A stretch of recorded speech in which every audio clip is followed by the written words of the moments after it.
বউ শাশুড়ির ওপর চুরির অপবাদ লাগিয়ে বাড়ি থেকে বের করে দিল, কিন্তু যখন সত্যিটা সামনে এলো তখন ছেলের আত্মা কেঁপে গেল। এই জন্যে বলে, ঘরের চৌকাঠে মায়ের পা পড়লে বরকত সঙ্গে আসে, কিন্তু কখনো কখনো সেই চৌকাঠের ভেতরেই মা পর করে দেওয়া হয়, যেখানে হাসির বদলে নীরবতা বাসা বাঁধে এবং দোয়া আশীর্বাদ বদলে না বলা বোঝা জমতে থাকে। ইন্দোর জাংশনে ট্রেন থামলে কমলা দেবী তার পুরনো কাপড়ের বাক্সটি নামালেন। মাথায় সামান্য ওড়না, হাতে ক্লান্তি, কিন্তু চোখে এমন এক আশার ঝলক যেন কোনো অপূর্ণ স্বপ্ন এবার পূরণ হতে চলেছে। তিনি মনে মনে ভাবছিলেন, এবার ছেলে মনীষের বাড়িতে থাকবেন, নাতনির কলকলানি শুনবেন, শহরের জাঁকচমক দেখবেন, এবং তার দিনগুলো আবার চুল্লির আগুনের মতো গরম, উজ্জ্বল আর আপনজনে ভরা থাকবে। প্ল্যাটফর্মে মনীষ দাঁড়িয়েছিল, চকচকে স্যুট, চকচকে জুতো, হাতে মোবাইল। সে হালকা হেসে বলল, আরে আম্মা, এই দিকে, গাড়ি এখানে। কমলা দেবী তার মুখে বহু বছরের পুরনো আপনজন খুঁজে নিলেন, যা এক মুহূর্তের জন্য চমকে আবার তার মোবাইল স্ক্রিনে হারিয়ে গেল। কিন্তু মা তো হাসেনি, তাই তিনি কিছু না ভেবেই বললেন, চল বাবা। সারা রাস্তা কমলা দেবী জানালা দিয়ে বাইরে দেখছিলেন, উঁচু ইমারত, নতুন রাস্তা, ঝকঝকে দোকান। তিনি খুশি হয়ে বললেন, আরে, ইন্দোরকে তো আমি চিনতেই পারছি না। মনীষ শুধু মাথা নাড়াল। সে অফিসের গ্রুপ কলে ব্যস্ত ছিল। বাড়িতে পৌঁছতেই দরজায় দাঁড়িয়েছিল বউ স্বাতী। স্টাইলিশ কুর্তা, ফোনে কথা বলছিল, মুখে হালকা আনুষ্ঠানিক হাসি। নমস্তে মানজি, আসুন, সে বলল। কমলা দেবী আশীর্বাদের জন্য হাত তুললেন। খুশ থাকো বেটি।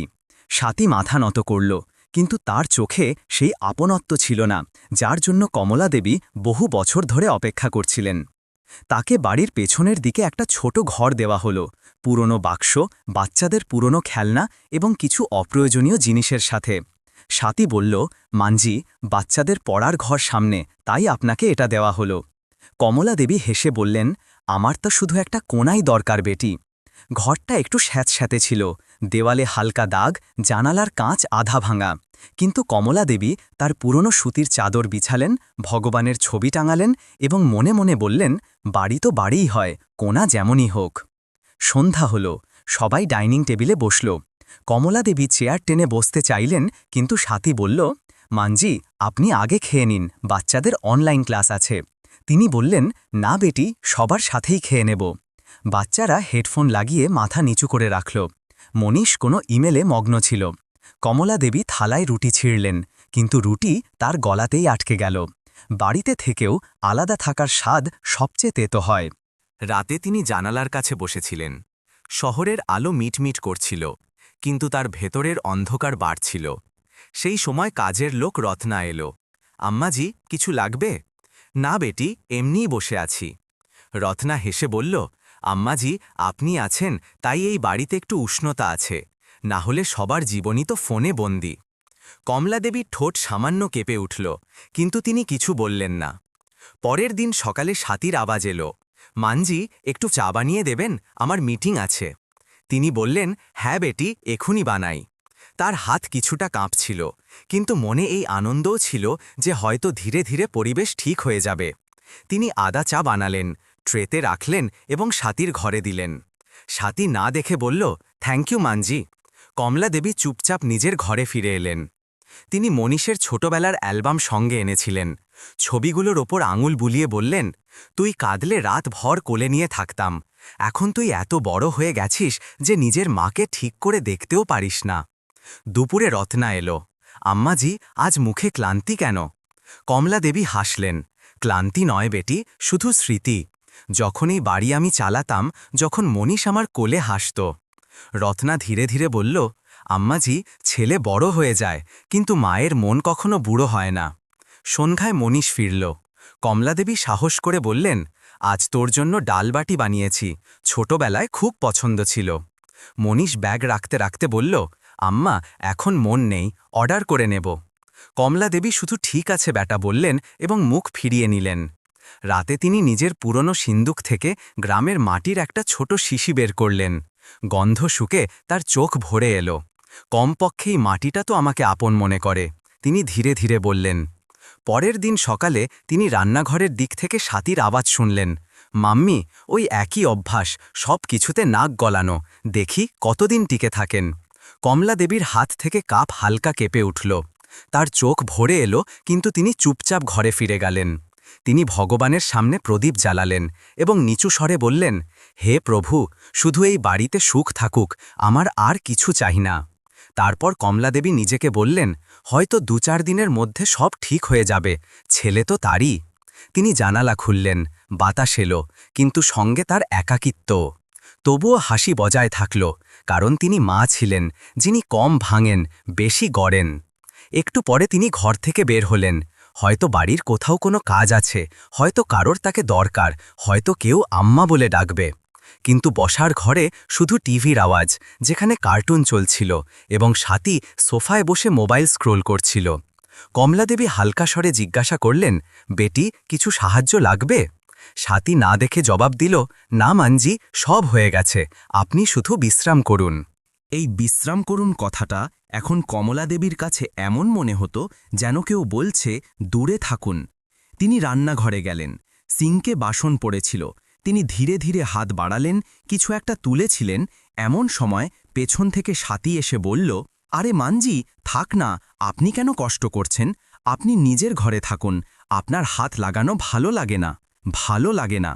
কমলাদেবীর মনে কিছু একটা ভেঙে গেল, কিন্তু মুখে সেই শান্ত হাসিই থাকল। তিনি চুপচাপ বাইরে চলে এলেন এবং বারান্দার চেয়ারে বসে রাস্তা দেখতে লাগলেন। মানুষ যাচ্ছিল, আসছিল, বাচ্চারা সাইকেল চালাচ্ছিল, কোনো দুধওয়ালা আসছিল, সব মুখই আপন ঘরের ছিল, কিন্তু তিনি এক বাড়িতে থেকেও বাড়ির বাইরে ছিলেন। সেই সময় রত্না এলো, 2টি থলি নিয়ে। আমাজি, সবজি নিয়ে এসেছি। কমলাদেবী আস্তে করে জিজ্ঞাসা করলেন, কত খরচ হলো বেটি? রত্না হাসল, আপনি কেন ভাবছেন, বাড়ির টাকা, আর বাড়িতে আপনিও তো একজন অংশ।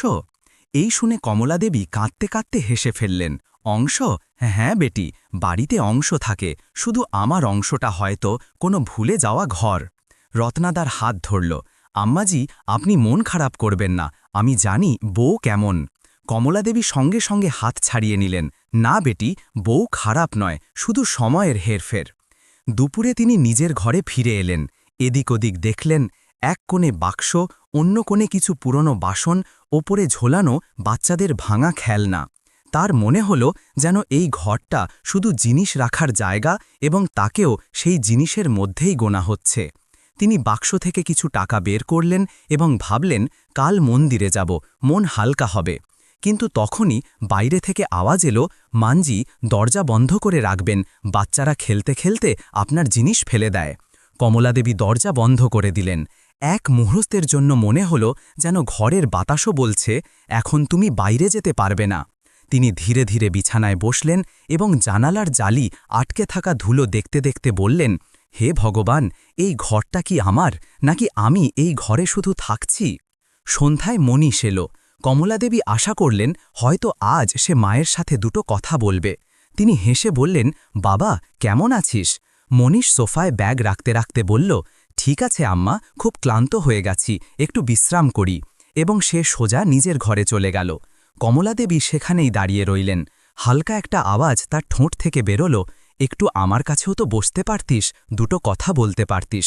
কিন্তু সেই আওয়াজ শুধু তিনিই শুনলেন। খাওয়ার সময় আবার একই কথা। সাথী বাচ্চাদের বসাল, থালা সাজাল এবং কমলাদেবীকে আস্তে করে বলল, মানজি, আপনি আলাদা খেয়ে নিন, টেবিলে জায়গা কম হচ্ছে। কমলাদেবী মাথা নিচু করলেন, ঠিক আছে বেটি। তিনি নিজের ঘরে গিয়ে খেলেন, কিন্তু সব কিছুই স্বাদহীন ছিল।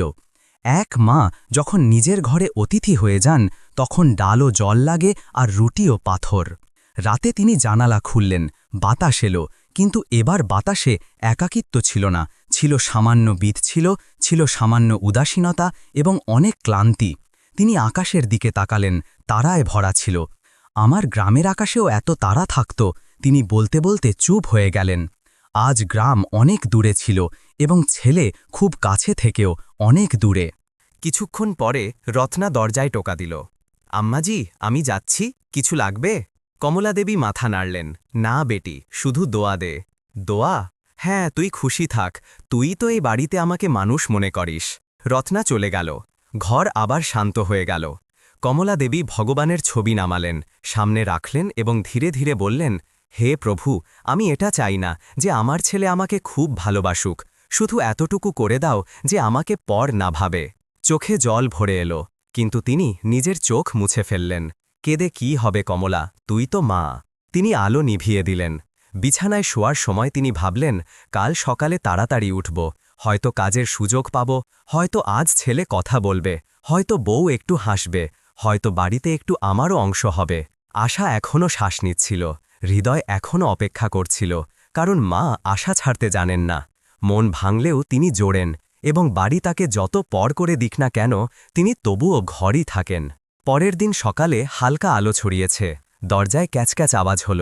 কমলা দেবী চোখ খুললেন, সাথী ছিল, মুখে বিরক্তি আর চোখে কিছুটা অদ্ভুত ঘাবড়ানো ভাব। মানজি, দুধ হয়তো উথলে গেছে, দেখলে ভালো হতো, সে বিনা কারণে বলল। কমলা দেবী বললেন, আরে বেটি, আমি তো উঠছিলামই। কিন্তু সাথীর মনোযোগ অন্যদিকে ছিল। সে ঘরটাকে এভাবে দেখছিল যেন কিছু খুঁজছে। কিছুক্ষণ পরে বাচ্চারা স্কুলে চলে গেল, মনীষ অফিসের জন্য বেরিয়ে গেল, এবং বাড়িতে শুধু কমলা দেবীও সাথী থাকল। আজ সাথী বারবার আলমারি খুলছিল, ড্রয়ার বের করছিল, কাগজপত্র এদিক ওদিক করছিল। কমলা দেবী জিজ্ঞাসা করলেন, কিছু খুঁজছিস বেটি? না, এমনি জিনিসপত্র দেখছিলাম, সে না দেখে বলল। কিন্তু তার মুখে স্পষ্ট লেখা ছিল কিছু একটা গায়েব হয়েছে। দুপুরের মধ্যে সাথী পুরো আলমারি উল্টে পাল্টে দিল, গহনার বাক্স খুলল, টাকার খাম বের করল, তারপর মাথায় হাত রাখল। হে ভগবান, এটা এখানে কোথায় গেল? কমলা দেবী চমকে গেলেন। কি হলো বেটি? সাথী ঘাবড়ে গিয়ে বলল, মনীষ কালই অফিস থেকে ৭০,০০০ টাকা তুলেছিল, এই খামে রাখা ছিল, এখন আর পাচ্ছি না। শুনতেই কমলা দেবীর মনে এক অদ্ভুত ভয় নেমে এলো। তিনি বললেন, আরে হয়তো অন্য কোথাও রেখে দিয়েছে। কিন্তু সাথী তার দিকে এমনভাবে তাকালো যেন সে এটাই শুনতে চাইছিল। দুপুর হতে হতে বাড়ির কোনায় কোনায় খোঁজা হলো, রান্নাঘর, শোবার ঘর, ড্রয়ার, দেরাজ, পুরো বাড়ি উল্টে গেল, কিন্তু টাকা পাওয়া গেল না। সাথীর চোখে এখন স্পষ্ট সন্দেহ দেখা যেতে লাগল। বাড়িতে আজ শুধু দুজন লোক ছিল। সে নিচু স্বরে বলল। কমলা দেবী বুঝলেন কথা কোন দিকে যাচ্ছে।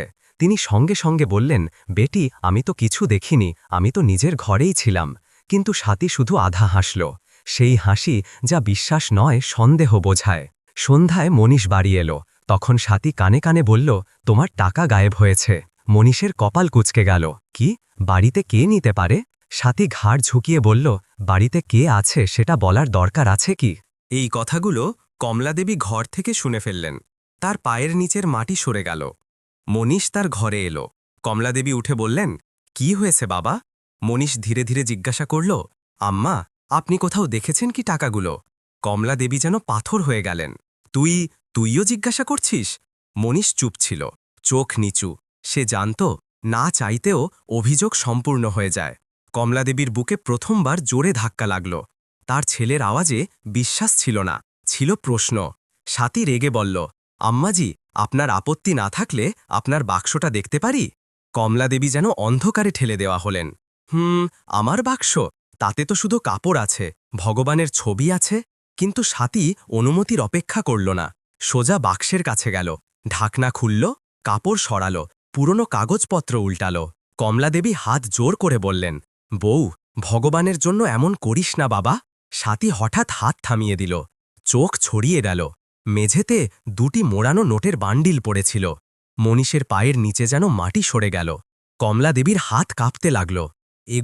এগুলো আমার বাক্সে এলো কি করে? আমি রাখিনি বাবা, আমি কসম খাচ্ছি। কিন্তু সাথী ঠাট্টার সুরে বলল, কসম খাওয়ার দরকার নেই মানজি, প্রমাণ তো নিজেই কথা বলছে। কমলাদেবী সেখানেই বসে পড়লেন, ঘরের মাঝখানে, নিজের বাক্সের সামনে, ঠিক সেই নোটগুলোর পাশে যার সম্পর্কে তার কোনো ধারণা ছিল না। তার দম আটকে যাচ্ছিল। হে ভগবান, এটা আমি রাখিনি, এটা কে কেন রাখল? মনীষ চুপ ছিল, তার নীরবতা তার বিশ্বাস ভাঙার শব্দ ছিল।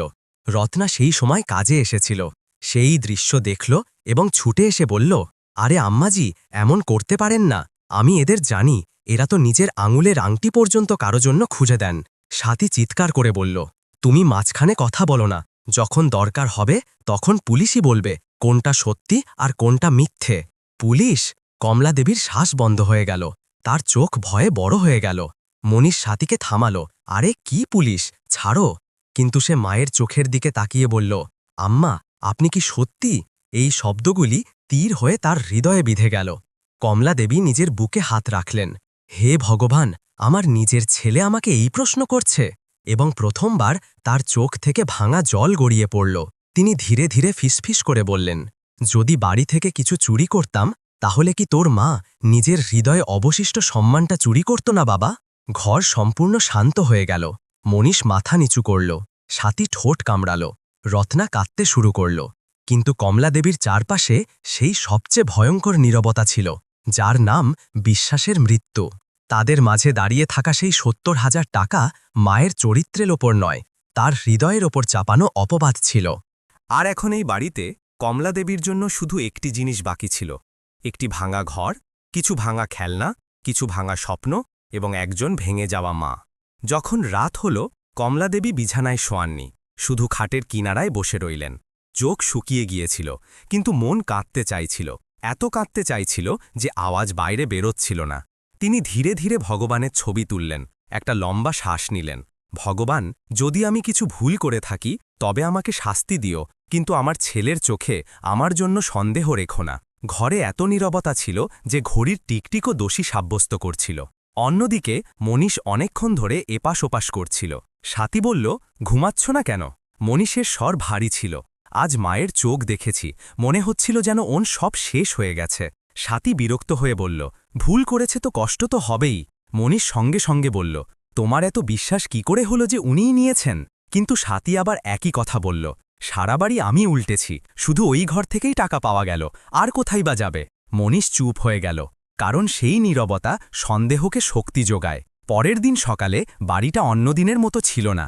কমলা দেবী নিজের ঘরে সাফাই করলেন, জিনিস গোছালেন, পুরনো বাক্স বন্ধ করলেন এবং ধীরে ধীরে দরজার কাছে বসে পড়লেন। চোখ একেবারে শান্ত ছিল, যেন মানুষ কাঁদতে কাঁদতে খালি হয়ে যায়। স্বাতী এসেই জিজ্ঞাসা করল, মানজি, নাস্তা বানাবেন না? কমলা দেবী শান্ত আওয়াজে বললেন, আজ না বেটি, আজ আমি কোথাও যাচ্ছি। স্বাতী চমকে গেল, কোথায়? কমলা দেবী হাসলেন, যেখানে ইজ্জত বেঁচে আছে। এইটুকু বলে তিনি উঠলেন। তার পদক্ষেপ ধীরে ছিল কিন্তু স্থির। সেই মা এখন ভেঙে গেছেন ঠিকই, কিন্তু নিজের সম্মানকে আর পায়ের নিচে পিষতে দেবেন না। দরজায় দাঁড়িয়ে তিনি শেষবারের মতো সেই বাড়িটা দেখলেন, যেখানে একদিন তার ছেলে হাসতে হাসতে দৌড়ে আসত, যেখানে একদিন তিনি দোলনা লাগিয়েছিলেন, যেখানে একদিন সিন্ধুকের চাবি তার কাছে থাকত। আজ সেই বাড়ি তাকে চোর মনে করল। রত্না বাইরেই ছিল। আম্মাজি, এটা কি? কোথায় যাচ্ছেন? কমলা দেবী তার হাত ধরলেন। বেটি, তুই সাথে দিয়েছিস, এটা আমার জন্য কম নয়, কিন্তু এখন এখানে থেকে নিজের ছেলের চোখে সন্দেহ দেখতে পারব না। রত্না হাউমাউ করে কেঁদে উঠল। আম্মাজি, যাবেন না, আমি সব বুঝিয়ে দেব। কিন্তু কমলা দেবী মাথা নাড়লেন। না বেটি, বিশ্বাস একবার ভেঙে গেলে বোঝানোর মাধ্যমে জোড়া লাগে না। এরই মধ্যে মনীষ বাইরে এলো। কমলা দেবীকে দরজায় দাঁড়িয়ে থাকতে দেখে তার মুখ ফ্যাকাশে হয়ে গেল। হ্যাঁ আম্মা, আপনি এইভাবে কোথায়? কমলা দেবী ঘুরে তাকালেন। বাবা, বিশ্বাসের বোঝা বহন করতে পারব না, তাই যাচ্ছি। মনীষ কেঁপে উঠল, সে মায়ের হাত ধরতে চাইল। আম্মা থামুন, আমি চাই না আপনি যান। কমলা দেবীর চোখ ভরে এলো। বাবা, রাখা উচিত ছিল তখন, যখন তুই আমার চোখে চোর খুঁজেছিলি। স্বাতী পেছনে দাঁড়িয়ে সব শুনছিল। তার মুখ প্রথমবার ভরে সাদা হয়ে গেল, কিন্তু অহংকার এখনও তার কথাই ছিল। আরে মানজি, এতটুকু কথার এত বড় নাটক? আমরা তো শুধু জিজ্ঞাসা করেছিলাম। কমলা দেবী ঘুরে তাকালেন। বেটি, জিজ্ঞাসা করা ছিল নাকি অপবাদ দেওয়া? মায়ের ইজ্জত রান্নাঘরে নয়, ছেলের দৃষ্টিতে থাকে, আর আজ সেই দৃষ্টিই পাল্টে গেছে। মনীষ মেঝেতে বসে পড়ল। আম্মা, যাবেন না, আমি ভুল করেছি, অনেক বড় ভুল। কমলা দেবীর আওয়াজ ভেঙে গেল। বাবা, ভুল তুই আজ করিসনি, ভুল সেদিন থেকে শুরু হয়েছে, যেদিন তুই আমার কথার বদলে অন্য কারো সন্দেহের চোখ দেখতে শুরু করেছিস। তার কথাগুলো পুরো উঠোনে নীরবতা ছড়িয়ে দিল। মনীষ কেঁদে উঠল, আম্মা, কসম, আমি আপনাকে ফিরিয়ে আনব, একটা একটা ভুল শুধরে দেব। কমলা দেবী তার মাথায় হাত বুলিয়ে দিলেন। বাবা, মাকে ফিরিয়ে আনার জন্য বাড়িতে যথেষ্ট জায়গা লাগে না, হৃদয় জায়গা থাকা দরকার। তিনি ধীরে ধীরে নিজের ব্যাগ তুললেন। রত্না সাথে চলতে শুরু করল। আম্মাজি, আমি পৌঁছে দেব। কমলা দেবী হাসলেন। না বেটি, মা একা চলে গেলে ভালো হয়, তাকে দেখলে মানুষ দুঃখী হয়। এবং তিনি ধীর পায়ে, ভাঙা মন নিয়ে এবং একজন মায়ের শেষ সম্মানটুকু নিয়ে চলে গেলেন। মনীষ অনেকক্ষণ উঠোনে দাঁড়িয়ে রইল। তার হাতে মায়ের চটি পড়েছিল, সে কাঁদছিল, সত্যিই কাঁদছিল। সেদিন প্রথমবার সে বুঝল যে মানুষ নিজের ভাগ্য দিয়ে নয়, নিজের সন্দেহ দিয়ে ঘর হারায়। সাথী ভেতরে চলে গেল, কিন্তু সেদিন তার জয়ও হারের মতোই লাগছিল। কিছু দূরত্বে কমলাবেবী গলিটার মোড়ে ঘুরলেন। তিনি একবার পেছনে তাকালেন। মনীষকে কাঁদতে দেখা যাচ্ছিল। তিনি মনে মনে বললেন, ভগবান, আমার ছেলেকে খুশি রেখো, সে যেন বুঝতে পারে এটাই দোয়া। এবং তারপর তিনি মোড় ঘুরলেন। গলি, বাড়ি, ছেলে, বউ সব দৃষ্টির আড়াল হয়ে গেল, কিন্তু তার হৃদয়ে সেই ব্যথা চিরকালের মতো জ্বলতে থাকল। কারণ তিনি ঘর ছেড়েছিলেন, কিন্তু ভেঙেছিল তার সন্তানের বিশ্বাস। যে ঘরকে মা নিজের দোয়া দিয়ে গড়ে তোলে, সেই ঘর থেকে একদিন তাকে সন্দেহের নামে বের করে দেওয়া হলে বাড়ি ভাঙে না, হৃদয় ভেঙে যায়। মায়ের জন্য সবচেয়ে বড় কষ্ট ক্ষুধা বা দারিদ্র্য নয়, সবচেয়ে বড় কষ্ট হল নিজের সন্তানের চোখে প্রথমবারের মতো সন্দেহ দেখতে পাওয়া। আর যখন বিশ্বাসের দেয়াল ভেঙে যায়, তখন মা বাইরে যান না, তিনি নিজের ভেতর থেকে চলে যান। যদি এই গল্পটি আপনার হৃদয় স্পর্শ করে থাকে, তাহলে আমাদের চ্যানেলকে লাইক, সাবস্ক্রাইব এবং শেয়ার অবশ্যই করুন। কমেন্টে আপনার ও আপনার শহরের নাম লিখুন, যাতে আমরা জানতে পারি যে আমাদের গল্পগুলো কোথায় কোথায় হৃদয় স্পর্শ করছে। আবার দেখা হবে একটি নতুন আবেগপূর্ণ গল্পের সাথে। ততক্ষণ খুশি থাকুন, সুস্থ থাকুন এবং নিজের মা-বাবাকে সময় দিন।